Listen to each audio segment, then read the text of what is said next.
Hello and welcome to the LRM podcast, sponsored by Adrian Flux Insurance. I'm Martin Dominy. And I'm Steve Miller. And you join us for an hour of chat about Land Rovers and everything to do with owning them.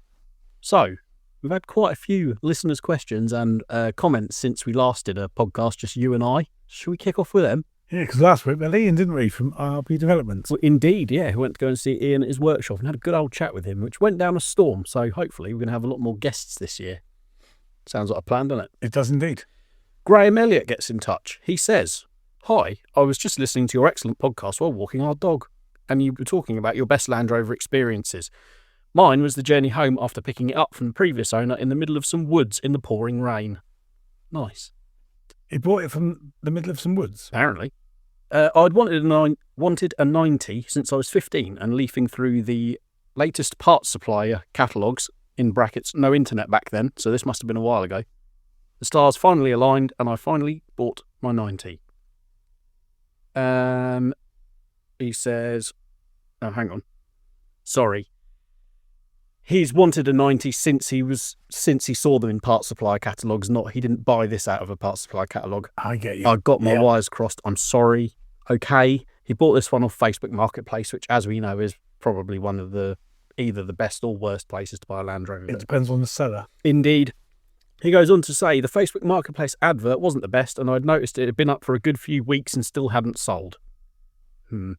After a wasted trip to Southampton the week before to look at a different one that was stunning in the pictures, it was actually awful in person.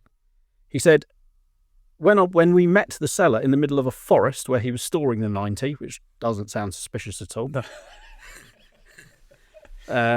I was smitten the second I bought it. It's a bright red soft top with possible military past because it has some military bits on it. The Facebook pictures didn't do it justice at all. And I could tell with a decent clean-up, it would be far, far better than it was even photographed. After struggling to get a phone signal to transfer the money over, we came to a deal, and driving home in the pouring rain in the unfamiliar vehicle, he didn't stop smiling all the way, even when the indicators stopped working and the wiper fell off. Typical Defender behaviour. Right. Well, to be fair, he's got away with lightly then, really. Yeah, that's not bad, really, considering you bought a Defender from the middle of some woodland. But he says, since then, I've cleaned it all up to find it was actually very solid, which is good. Lots of nice bits, gentle rolling restoration and general servicing to do. He's done the cam belt and fitted new seat belts and a few other bits. He says there's a few bits. He's got some nice stuff for Christmas, including a roll bar and a Nakatanenga aerial. Can't see me ever selling it, even though my wife hates going in it. The dog loves it, and that's all that matters. Fair play, Graham. Sounds like a good little buy, and what a good story. Yeah, he's got quite lucky there, I think. You've got to be really careful on Facebook. We've said this numerous times to people, haven't we? Yeah. Some of the adverts on there can be scams. Absolutely. But often badly photographed. So you don't get many professional photographers selling cars on Facebook, do you? No, you don't. And actually, a bad photo and a bad description can work in your favour if you're local, and you can actually go and have a look yourself. But make sure there is an actual car. Yes. And not transfer money beforehand. Because that's where people get caught out. So the typical one most recently seems to be, it's still for sale, but I've got someone else coming. If you send me a deposit, then I'll sell it to you. So you get all excited and, transfer the money. It's a good buy, and you've got to be so careful. Before you know it, the advert's gone and you've been blocked on Messenger and you're never going to see your money again. So be careful. But yeah, that sounds like quite a good little buy. Well, I will say, it's about parts catalogues, right? So who doesn't love a catalogue? I completely agree. So if you go onto Brick Parts website, you can add your details there and they'll send you a catalogue in the post. Yes, you can. And it's so nice to actually have. The website is brilliant, obviously, but to have, it feels like you say, it's kind of a nostalgic thing, isn't it? A big, thick catalogue full of really cool stuff. It's over 300 pages. Yeah. And one of the things I noticed about catalogue is, or versus website, is when you go on a website, you have to consciously type in what you're looking for. Yeah. Whereas a catalogue, you can look at things you don't know you need till you see them. And exactly. It's like a different way of, that looks good.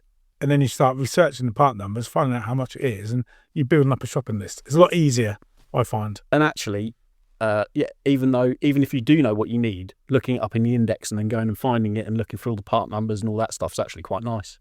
I like it. Yeah. I'm doing it right now. Yeah, you are. That's because my project is on the way and no more digs at me. no, I know. Very much. Yeah, exactly. We've really got off to a flying start. Really, you just need to identify the thousands of bolts that you've put somewhere and match them all up to the holes they go into. I've just put in the latest issue of the magazine, that I'm like a couple of page instalment. Yes. And what I've worked out is storing nuts and bolts in little neat piles. If you were putting it back the very next day, is absolutely, you possibly might remember where they go. 4 years later, you don't remember where they go. It's quite a different situation, isn't It's not pleasant. I stick with my coffee tins and takeaway tubs with writing on top. I think that's the best method. It is, and I didn't do that. Where do you think they are? Because I've not actually seen any bolts. Oh, mate. There's a bench. There's a box underneath a workbench. Right. And in there, it's just like a fruit salad of fixings. Yeah. Right. I was silly. Can't wait to sort all that lot out. Well, you're happy, aren't we? We've got a date planned in the diary, haven't we? We're Yeah, coming tonight. But you need to have the bolts sorted out by then. Yeah, I know. You've got heavy lifting to do that day. No, You've got progress to make, Steve. we have. Talking of, yeah. I have made a purchase this very week. Steve's done a buy. Do you know, I'm really excited about this. Yeah. A new bulkhead. New bulkhead is on its way. So we put, anyone that hasn't seen it already, so the project is on our YouTube page. And didn't we? We filmed it a 2-3 weeks ago. Yeah, it was an introduction, wasn't it? Introduction to the project. And in that video, I show how rotten the original bulkhead actually is. And whilst, yes, it could be repaired, I just thought, you know, I want to do this to a high standard. So I've bought a bulkhead from Richard Chassis, nonetheless. Yes, indeed. And I do believe you went for the e-coat finish rather than galvanised. Yes. Basically, for the very reason that galvanising, you don't get a perfect finish. So a painter or a paint shop would have to spend quite a lot of time getting it looking exactly right.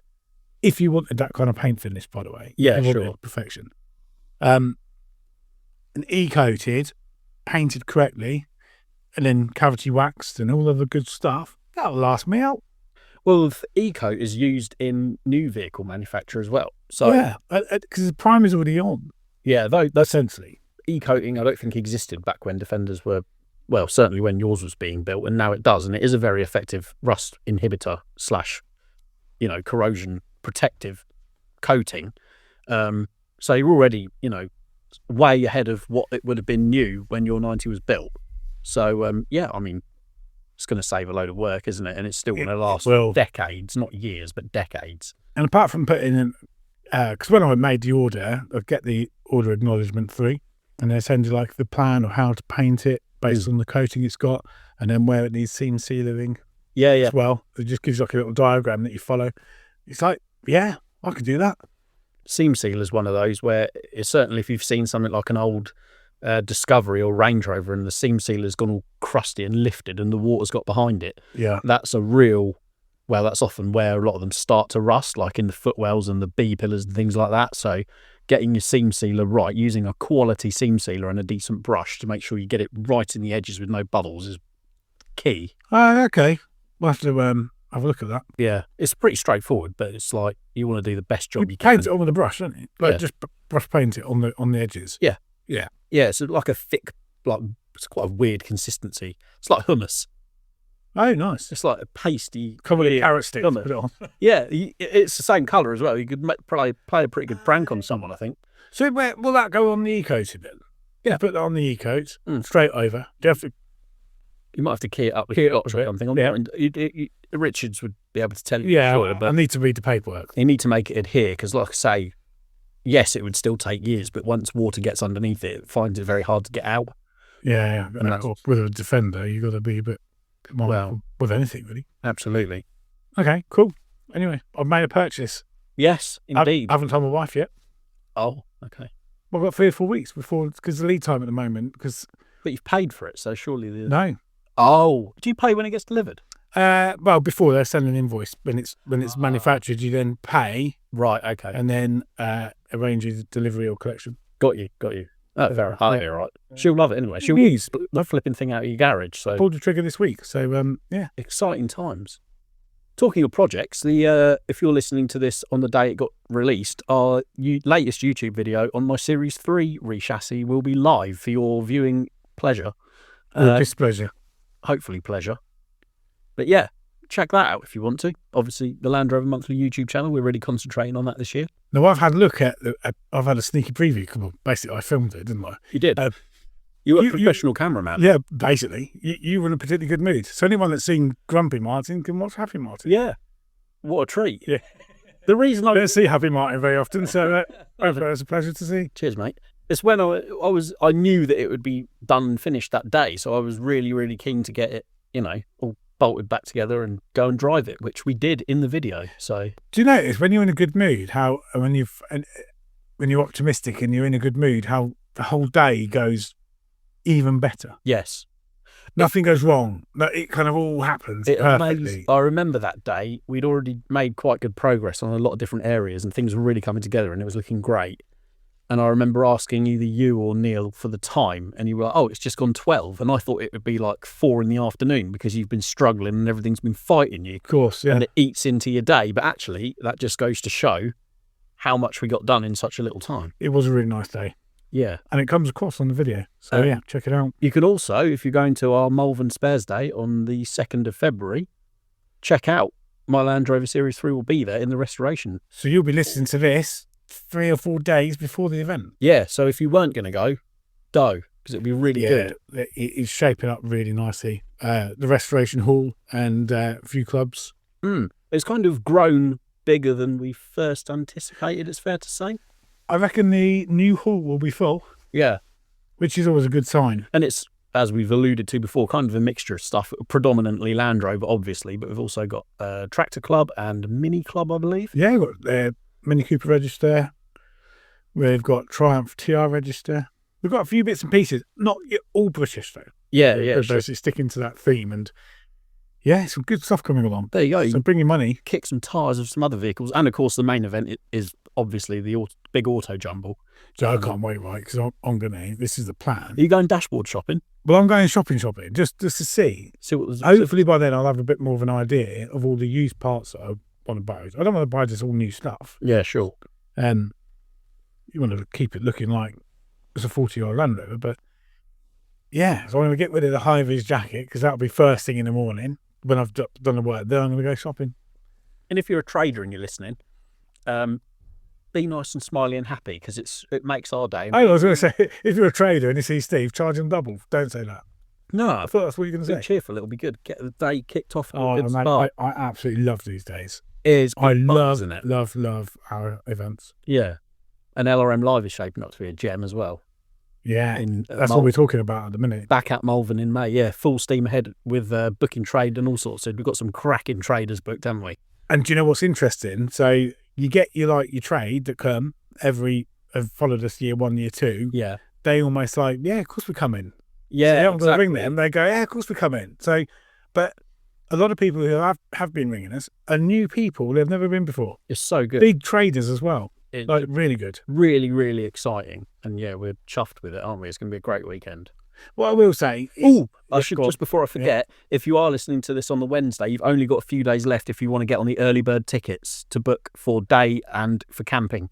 So be sure to get on the website and book your tickets ASAP. Oh yeah, there's big savings to make. Yeah, definitely. I mean, there's still a great value weekend, even at normal ticket price, but you can save a few quid. And the car park's free, isn't it? Oh, I was just going to say, yeah, we've brought that up before, but the parking is free. You don't have to pay to leave a free parking. What a bargain! I mean, what? Anyway, we should charge for it. Nah, that'd be a silly thing to do. Oh yeah. Let's move on. Malcolm Campbell's been in touch. He says, I've been a podcast listener since the beginning and love the format. It's just like being down the pub with other enthusiast mates talking about Land Rover stuff. Cheers, Malcolm. We're missing one crucial element. Yeah, we are. At the moment, we've got coffee instead of beer. Yeah. But I'm sure we'll be able to rectify that. We're going to do some live podcast recordings at events throughout the year, and I'm sure there won't be coffee involved in them, but there might well be a cold pint of something. Better not be. Well, look at our podcast after about 5 pints. That'll be really funny. Hilarious. Yeah. Anyway. I might even start laughing at your jokes. After the Christmas/New Year editions and you guys talking up the YouTube videos, I thought I'd mention 2 of my favourites if you didn't already know them. Oh yeah, because on our Christmas Day one, we sort of put out some of our favourite Land Rover YouTube channels if you got bored. Oh yes, we did. Christmas break. He's chipped in with Foreman and Wilmslow Series 1 restoration. who's apparently an Australian guy in the US. I haven't heard of them before, but that sounds pretty cool. Nor have I. I'll check that out. Yeah, thanks for that recommendation. Yeah, I will. He also, one I have heard of is Croker versus Rover. You must have seen that. No? Have you not? No? Where have I been? Where have you been? He's Australian as well. Jeff Croker, I think his name is. He's mostly series, but he's done a Discovery 1 restoration as well. It's really, really good quality, informative video. So, yeah, I'm with you on that one, Malcolm. I think. Sorry, he's actually from New Zealand. Oh, that would have upset him if he's heard that. Sorry, he's Kiwi. He's not Australian. I do apologise. But no, really, really good channel. So, Croker versus Rover, check it out. It's good. Cool. He goes on to say, cheers for all the content. Keep it up. From Malcolm Campbell, who's a Discovery 2 owner, 2004 Disco 2, a green laner and enthusiastic mechanic. Well, you have to be, he finishes with. And a very cool picture of him laning in his Disco 2. There he is, look. That Disco 2 looks really cool. Smart, isn't it? Yeah. Yeah, really cool. It's good as standard. It's got a nice. It's got a winch bumper on it, and it's got some bit to it, because it's not like overly done. The tyres is what sets that off. Yeah, I can't quite see what they are. I might go full geek and see what tyres he's got. If I manage to guess what tyres you've got, Malcolm, do I win a prize? Because it's only showing them from the side. Oh, I'm not confident. Are they Toyo Open Country muds? No, they look too aggressive. I reckon a good year. Maybe. I don't know. Anyway, that's not very... For those of you who can't see the picture, we were looking at the tyre. For the record. It's too far away, we can't see. Yeah. Yes, indeed. Another listener, Mr. Ian Kelly, gets in touch off the back of me waffling on about Discovery 3 when I went over to my mate's house and had a look at his Disco 3 for the non-starting problems. Oh, yes, yeah. He says, hi team, I've been listening to the podcast since you started. Another day oneer. Cheers, Ian. Good old boy. And sticking with us, which is lovely to hear. Yeah, it's good. This is podcast number 36. Can you believe that? No. Only seems like yesterday. It's your age, isn't it? No, I'm younger than that. Oh, really? Yeah, I bet you wish you were 36. Only 36, I'm going to hit his stone. What are you doing this 2K Tuesday thing? Yeah, I know. Dangerous times. Yeah. He says, I've been listening to the podcast that you started and I love it. It keeps me company while driving to work and I love the format of two friends talking about things they love. Sounds quite similar to Malcolm's email. They're not the same person, I promise. He says, in the last podcast, which isn't now the last podcast, 2 podcasts ago probably, discussed checking the electrics on Disco 3. I'm currently trying to work out some issues with my Discovery 3 and think there might be an earthing fault. Could you advise on the best way to diagnose electrical faults? I do understand this might be a big topic, and if you can't cover it, just telling me where to find the earth straps would be really helpful. I can't find a map of them, or anywhere that tells me even which wheel arch line I need to pull for the battery to chassis one. I'm a magazine subscriber. If you've already covered it, can you let me know which article it's in, please? I don't believe we have covered it specifically. There will be electrical guides in Land Rover Monthly, but I don't think we've... It's not something that I remember. We've covered Disco 3 specifically. So your big earth cable is on the driver's side. If you unclip the rear half of the driver's side front wheel arch liner, there's 3 big connectors, 2 or 3, I forget, and a big like braided earth strap that runs from the body to the engine or from the engine to the chassis. Either way, it's a big earth strap, and they always corrode, and sometimes the end just falls off and then they don't earth anything. So I would check that first.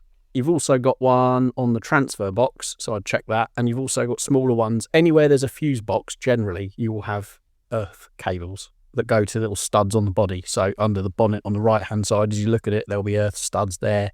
Just basically check the wires aren't corroded and give the, maybe take the nuts off, give them a little wire brush up to clear any corrosion or debris, and then put them back together. Do you put grease on them? But not battery? Like. I never have done on battery terminals. Some people go crazy with the grease, but I've never... Oh, nothing worse. No, like battery terminals, yeah. I've never seen one corrode. I don't know why you would grease them. Petroleum jelly and stuff like that. Petroleum jelly has its place on, like, Defenders and series. Like, sometimes I'll put jelly on, like, the bulb holders and the connectors. Or electro... I forget the name of it.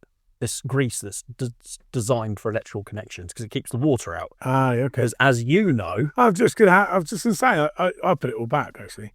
Really, without putting any. And it's all right. Oh no, I had to. So my Defender. Yeah. For listeners, because you know what it was, took the bulb out because it stopped working on the way back from filming your Land Rover.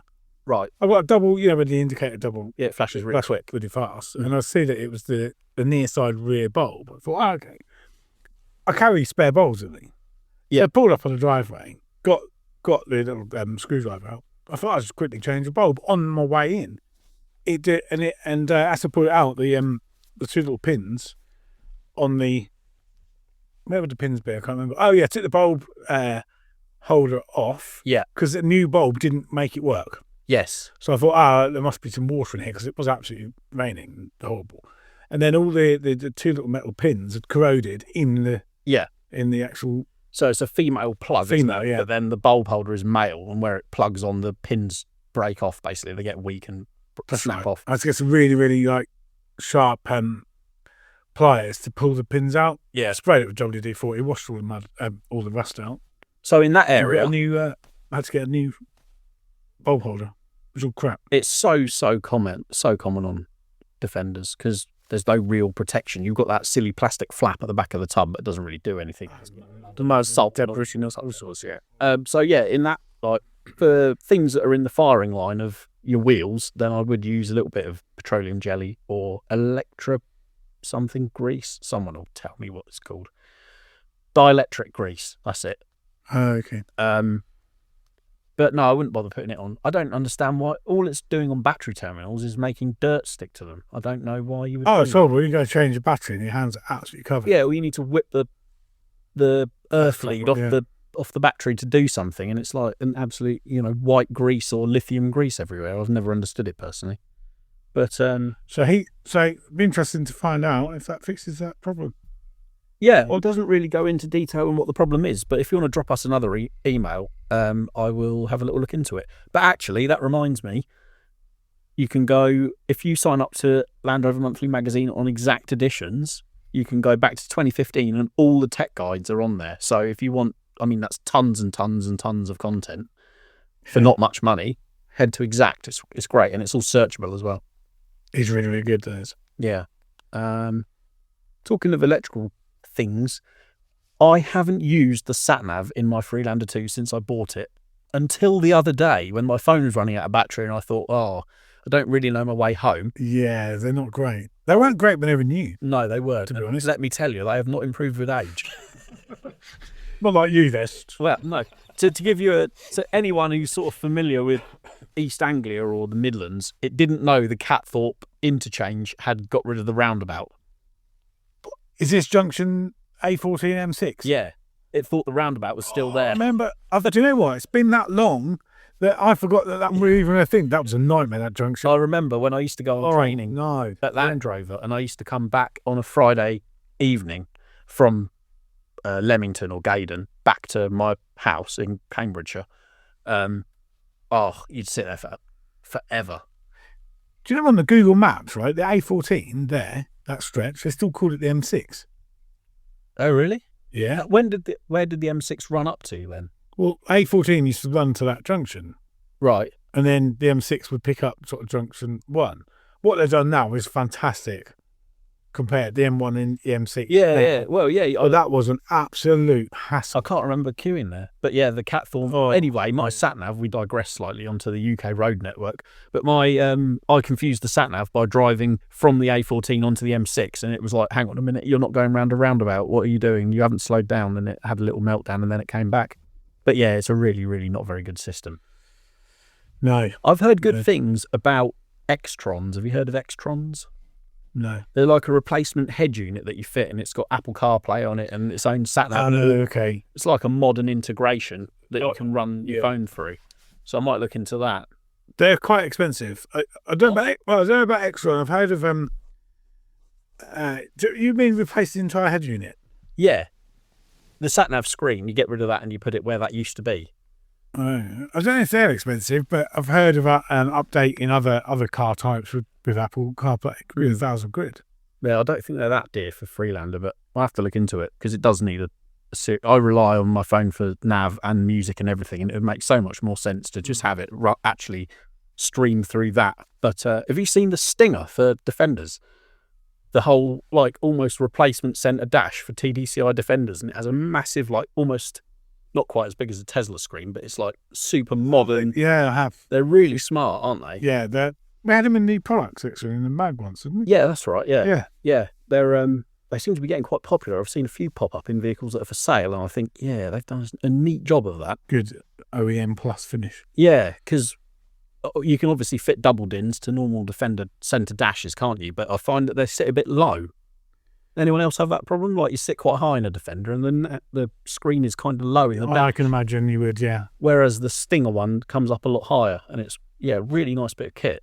I'd like to have a play with one. So I was always going to do double din in my TD590 because it's poverty spec. It doesn't have a radio. Yeah. But that aperture, isn't big, that isn't the right thing for a double din. Right. So you'd need to change that centre console on a TD5 Defender.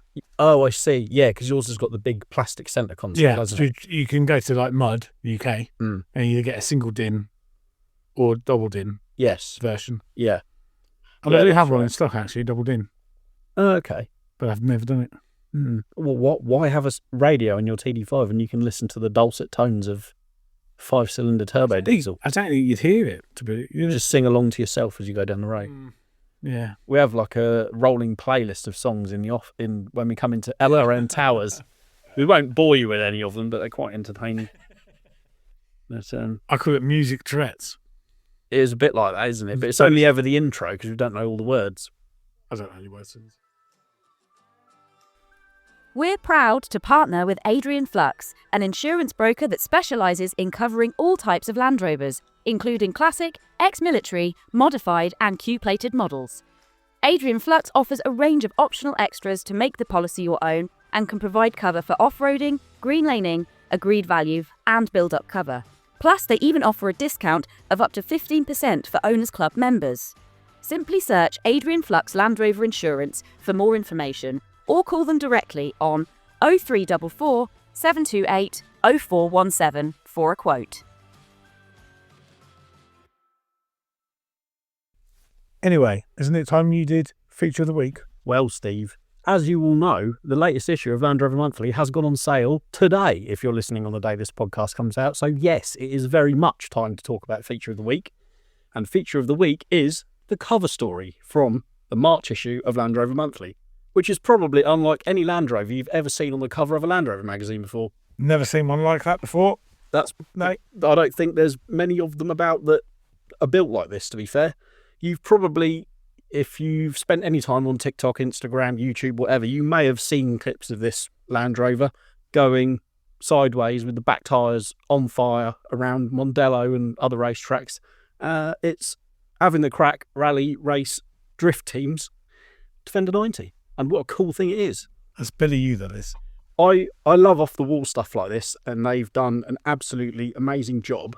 From something that started out as a workhorse in the owner's possession, he basically bought an LS3, so GM V8 engine for another project, then changed his mind on doing that project and thought, oh yeah, I've got a Defender sat over there. Why don't I put that in there? And while I'm at it, why don't I do loads and loads of other mods to make it a drift car, essentially, which is what they've done.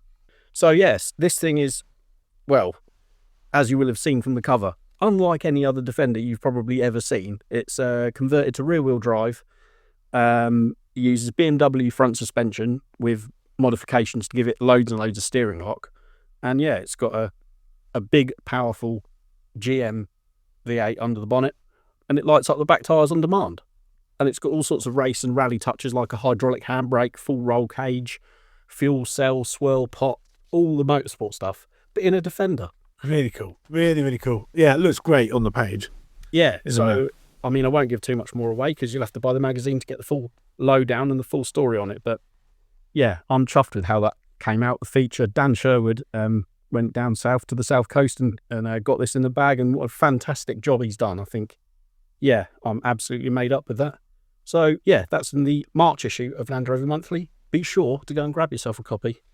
So, moving on, what's product of the week? We didn't even have a product of the week last week. That shortchanged. We were a bit busy, weren't we, talking to Ian? So we forewent product of the week.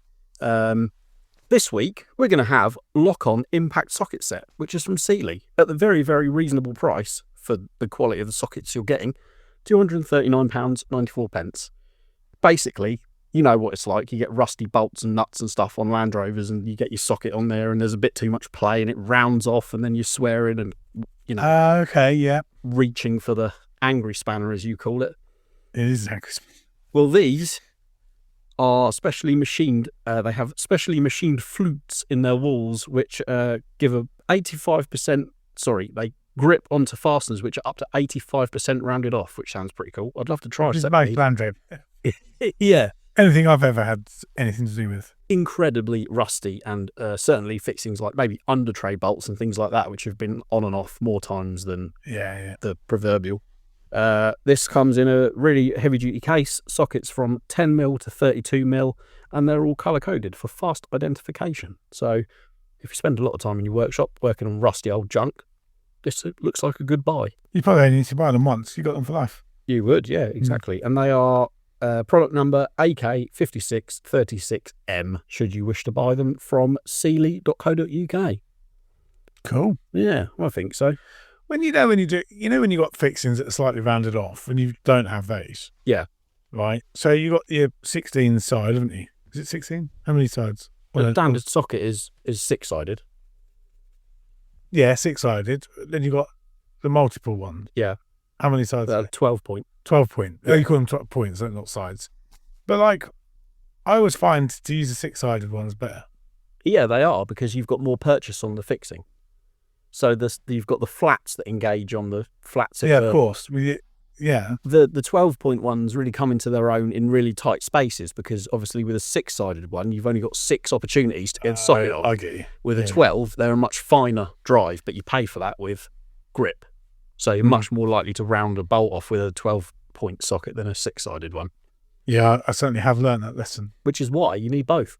You do? Yeah. Yeah, they are pretty cool. They make some good stuff, don't they, Sealy? Talking of rounding fixings off, you remember the exhaust manifolds that came off my V8 when we were doing the chassis swap because all the studs snapped off when I tried to undo the downpipes? Didn't you buy new manifolds? Well, not new ones, but...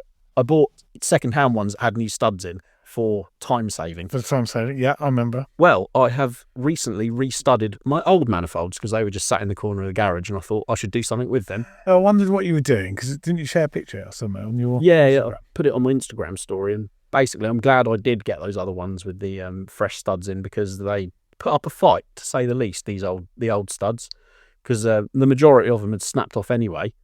And I thought, I'll be all right. Once I've got them in a vise, I'll be able to get them nice and hot, use a blowtorch to heat the surrounding metal up, and then a pair of Stilsons or grips, and I'll just twist the old studs out. Nope, they all snapped off as well. Oh, just by a bit. Do you think blowtorch doesn't get it hot enough? Potentially. I mean, they were cherry red, so they should have been enough. Oh, okay. It's map gas, like what plumbers use. Yeah, I know. Copper. Yeah. But it does generally do the job, and I tried quenching them and, working them back and forth, but no, they just snapped. So I had a painstaking process of trying to drill all the snapped studs off straight. So why did you do that rather than just throw them in the scrap bar? Because they're quite sought after now. They're carburetor, early Renault V8. Yeah. So you would you sell them or keep them? I haven't decided yet. I'll probably keep them for spares. I would like to, down the line, build up a slightly more powerful V8 for the Series 3, because it's got that 101 low compression V8 in it at the moment, which isn't exactly the powerhouse. No, but reliable, though. Very reliable, yeah. I don't think it's done many miles at all, but it's sort of like it uses all the fuel that a V8 uses, but you kind of feel like you should be getting a bit more performance out of it. Change. Yeah, I was like that when I had that Stage 1 V8. Yeah, they're similar. Made all the noise, used all the fuel. This is really not that good. I believe they're low compression too, and they have the restrictors in the carbs. Yeah, we tried them out. Yeah, we did. Yeah. Yeah. Well, the guys actually was when we did the restoration of that, or the rebuild, it was done at Brit Park. Okay. In their workshop, and there was a guy that works there that used to do it for a job. So he bought all his tuning stuff in and... Oh, really? Got the carbs absolutely bang on. That is something I need to do with mine, really, because it starts and runs fine. It's pretty smooth, but I think maybe I might be barking up the wrong tree looking at getting a like a 3.9 or something, when actually I don't know if that one is set up to run, if it's optimized, ignition timing and carb settings and things like that. So I'll probably get that done first. But not spoiling the ending of the YouTube video that you've been talking about. We did go down the road in it, didn't we? Yeah, we did. I thought it went down the road pretty well, to be fair. What I have to remember as well is, don't forget, when we did the video that's been live for a while now, when we were going to fit an overdrive as part of all the upgrades. Ah, yes. The overdrive didn't fit, or rather it did physically fit, but then we couldn't drive anywhere because the gears didn't mesh, because I didn't realise that transfer box already has an Ashcroft high ratio gear set in. And looking at the two gears side by side, there was a distinct difference. Yeah, so we took the I don't know what you'd call it, input gear out of the transfer box, which is normally replaced by the overdrive. And then we went to go drive it away, didn't we? And it wouldn't move because the gears didn't mesh anymore. Do you know what, though? We were standing there and you were like, hang on, why? We even checked like the prop shafts were connected. And yeah, you start to check things that are there was seemingly no obvious. No reason why it shouldn't move. And the only thing we had changed was the overdrive, put the overdrive on. And sure enough, when we took it back off and compared it to the gear, there was no way it was going to drive. So, so what I'm getting at is that V8 seems a bit sluggish, but actually, not only is it pulling a higher ratio transfer box gear, but I've also fitted like 33-inch mud tyres as well. Yeah. So it might well be pokier than I give it credit for, but because it's geared up and has big tyres on it, I've probably killed off any performance I would get anyway. Yes, well, yeah. Good thinking. Yeah, I thought it felt like it was quick enough. I mean, it's quicker than a 2 1/4, that's for sure. Yeah. But the other thing, of course, to consider is the more power you go for, the more likely you are to break stuff down the line. So I'd have to upgrade the gearbox, which I'd probably then have to, get an LT230 transfer box, and you Sounds like a second rebuild. Exactly, yeah. Short sort of power upgrade soon becomes a major project. So you taking it to the LRM event, 2nd of Feb? Yeah. At Malvern. Mm-hmm. The last time we drove it down there, I drove it, didn't I? In the car park. Yeah. The worst experience driving a Series 3 ever. That was the first time I took it there ever, when it was on Fedema Maxima. They're like a remold tyre done in the style of the old Firestone Sat. Yeah, it was such a harsh thing. Which looked great, but the sidewalls are like made out of lead. There is no give in the sidewalls whatsoever. So not only did it have no give in the tyres, but the suspension was, all 4 leaf springs were locked solid as well. But now it's running more modern tyres and Britpop parabolic springs with nice dampers all round, so it actually does ride not too bad. Not on the roads you live, the fen roads. Yeah, I'm pleased with it. Between you and me, it's booked into having a nicer exhaust. Oh, talking of exhausts, big shame if you haven't already heard, Steve Parker Limited seems to have ceased. Yeah, I had heard that. I thought that company would be going forever. I'm a bit sad. I'm really sad about that. Have they been going, since the late 70s? I would have thought. I think it was probably, I think something tells me it was either 78 or 1980 they were going from. I don't know the history back that far, but certainly in every Land Rover magazine I've ever picked up, they've had an advert in there. If you're not au fait with who Steve Parker Limited are, they do loads and loads of engine conversion bits for putting V8s in series and TDIs in 90s and 110s and series motors and like full kits to bolt an engine where it shouldn't be. And it's a real shame that they look to be no more. I think it's probably a sign of the times that engine Steve Parker was always famous for putting like Essex engines, Ford engines into Land Rovers. I had one, a lightweight with a Steve Parker conversion, and now my Land Rover has a Steve Parker conversion to convert to TDI. Yeah, that's right. Aspirated. Yeah, they must have sold a few of those kits. Really popular, but fewer people are doing that now. Yeah, they're more likely. But the natural aspirated engine back in. So it's probably a sign of the times, and things have evolved, which is, depends which side of the fence you're on, but it's kind of unfortunate. Definitely. I mean, material as well. Metal's not got any cheaper, but like the cost of materials and everything else have gone up. So it must be a difficult. Obviously, they're a part supplier as well, but they're best known for their conversion kits and exhaust kits. Yeah, yeah. In fact, my current exhaust, which is on the Series 3 V8, although modified, was originally a Steve Parker conversion exhaust. Yeah, as is mine. So I don't know whether someone's going to buy up some of their bits and pieces to sell on. I don't know. Don't know what the score is. Hopefully, yeah, we'll have a bit more of a story, a proper insight into what's happened in the new issue of Land Rover Monthly, not the current one that's just gone on sale, but the next one we should have a bit more detail. But yeah, real shame to see such an institution unfortunately close its doors. So, but where I was going with that was exhaust. Yes, my Series 3 is booked in for an exhaust with Dan at Demand Engineering, which I'm very excited about.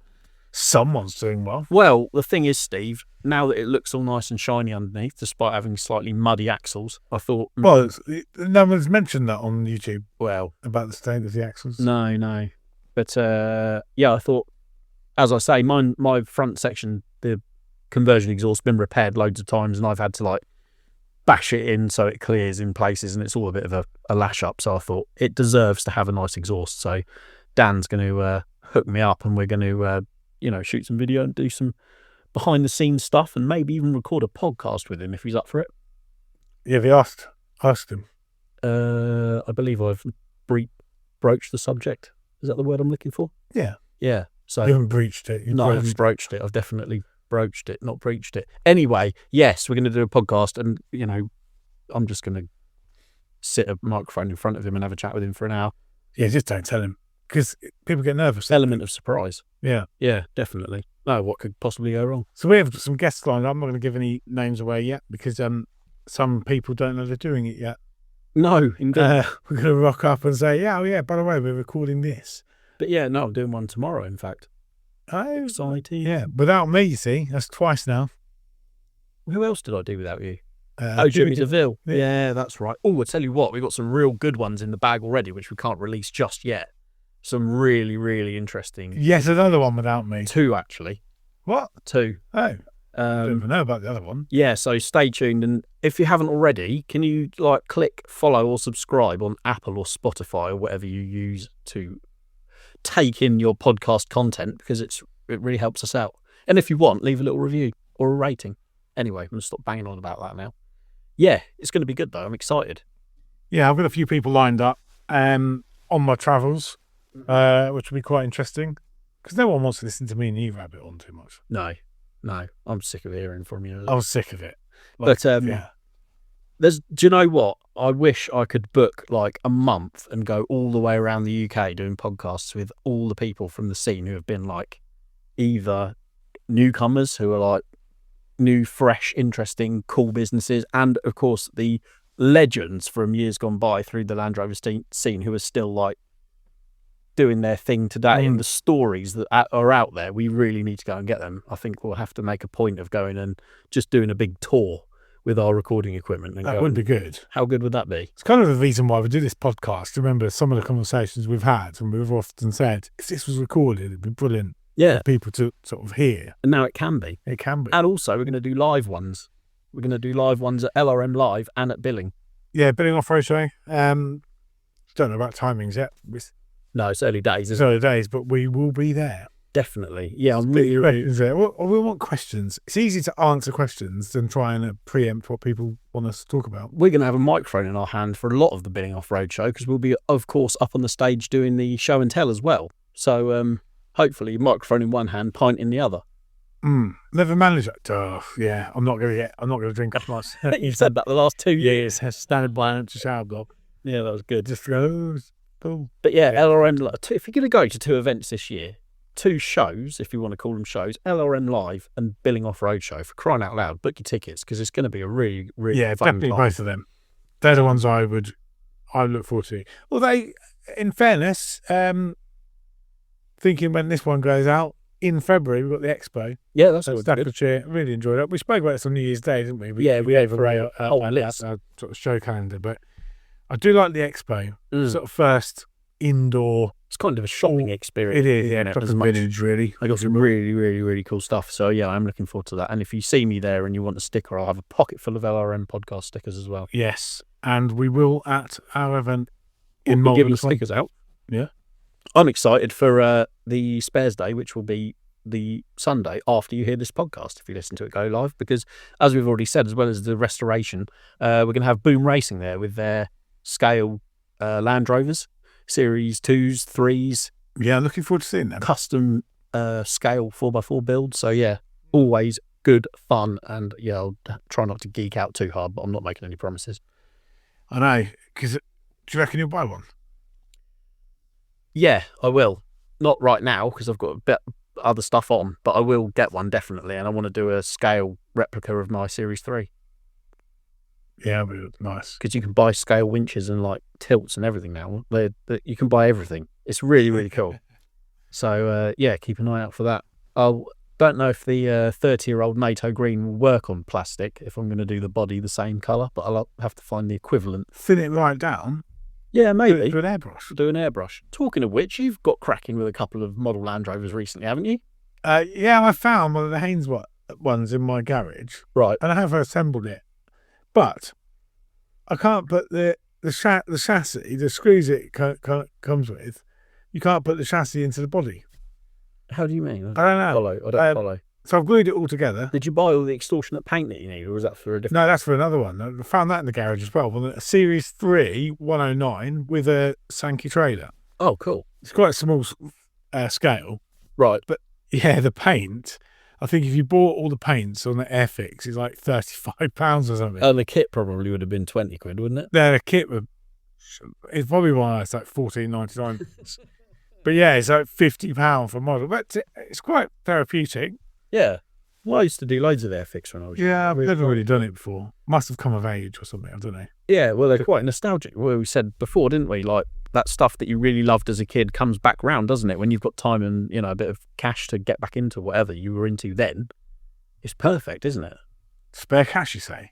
Well, yeah, hard to come by when you've got Land Rovers hard together, but yeah, all good fun. But, yeah, I don't know, really. I don't know. I'm excited, though. This year's going to be a good one, definitely. I've got a lot on. Yeah, we have got a lot on. And I'm still really motivated. Right, so I said, right, I have to get my mind into doing my project. To be obsessed with it. I have to be obsessed with things to get it done. And I'm obsessed. So it keeps me awake. Well, that's good, because then when you see progress, it's all the sweeter. That's why I pulled the trigger on the bulkhead. Yeah. Not that I'm actually ready for it, but I know that's a real massive part to have purchased. Well, you're not far off ready for it, because once you've found all your bolts and we've identified them and the engine box and transfer box are together and on the chassis, the bulkhead's the next thing to go on. It kind of is. So like you said, dry build it first. Yeah, definitely. Count how many shims you're using, get it all level, and then take the bits, get it painted. Yeah. You to choose a colour, yeah. Quotes from body shops. Yeah, I do. Yeah. It's going to be tricky. You choose a colour, I'm going to struggle with it. It will be tricky to choose a colour, because once you've done it, there's no going back. Because you can have any colour you want. Yeah. That's great, though. I know. It was blue originally, wasn't it? Was it blue? Yeah, it was. Well, funnily enough, it had been painted in marine blue over the top of what was Stratos blue. Oh, I was trying to remember the name of the colour. Yeah, Stratos blue is the same blue is called two different names. Is it Arles blue as well? Is that a different one? No, I think that's a later. Slightly later, isn't it? But it was a similar shade. Stratos blue, when it's polished and perfect, it's a gorgeous colour. But I don't think I'm going to go back to that. Well, like you say, the world's your oyster, isn't it? You can pick from anything your heart desires, but you've sort of narrowed it down to a solid colour rather than a metallic, because it's money, isn't it? Well, I've been reading up on and watched a bit of YouTube about paints, and then if you paint something metallic, there's so many more coats and so much more prep, and the cost will just spiral. Also, I guess it They've probably... got that kind of Land Rover, really. No, I suppose it's going to show up the ripples and stuff in the bodywork a lot more, because the more gloss you have, the more the light hits it, and then it's sort of... Yeah, I think a solid colour, and then... it's still going to cost a few £1,000. Oh, yeah, it's not going to be cheap. But then again, you'll have half a life then, won't you? You've got something to show for it. I was going back to the metallic colours making the bodywork look ripply. I always smiled when I'd see, like, pretty much brand new Range Rover L322s coming to the workshop when I worked at the dealer. And, like the lower half of the door, it's like cladding, isn't it? And then you've got the bit that the mudguard bolts to at the front, at the bottom of the wing. So the door and the wing are metal, but then you've got this plastic cladding around the bottom. Well, the plastic was always warped, so the bodywork looked pins like beautifully straight. and like the paint looked glassy smooth, and then you'd get down to the bottoms of the doors where the piece was for the bottom of the front wing and like the cladding along the side, and it would be like the waves of the ocean, and you just thought you probably could have done a nicer job on that. I probably could have done. Yeah.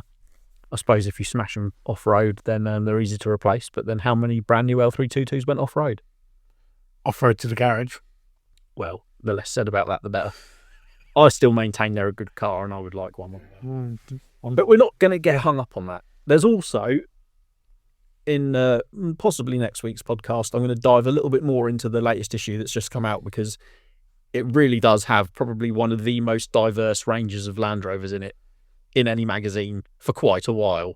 So that's why I've only just, I mean, this is hot off the press today. Yeah, exactly. So we've literally seen it for the first time. And, you know, I've been on the magazine for like 14 years, and it's still real lovely to see the latest issue, because we see it in its component form, don't we? Yes. Over the previous month. And then to see the finished article in your hand, it's still, I still get a kick from it. Oh, I still get, it's still a buzz, isn't it? When it comes to life in paper, and like, even because I get it as do other subscribers, still get it delivered through the door, and I still look for, because you're not in every single day, so it's like you may as well have it delivered. Yeah, so I still get that eagerness and that anticipation for it to come, so I can see it for the first time, even though I've already read the content like 2 or 3 times while we put it together. So good. So yeah, if you don't already buy LRM, head to your do us a favour and buy it. Yeah, we'll show you something. Don't go to the shop and buy it. Subscribe. It's much better, and it's cheaper, and you get it delivered. Why wouldn't you? That's a really good point. But anyway, that's enough upselling. Or just selling. Or just selling in general. But it's keen. I'm excited for tomorrow. I'm getting on the spanners tomorrow.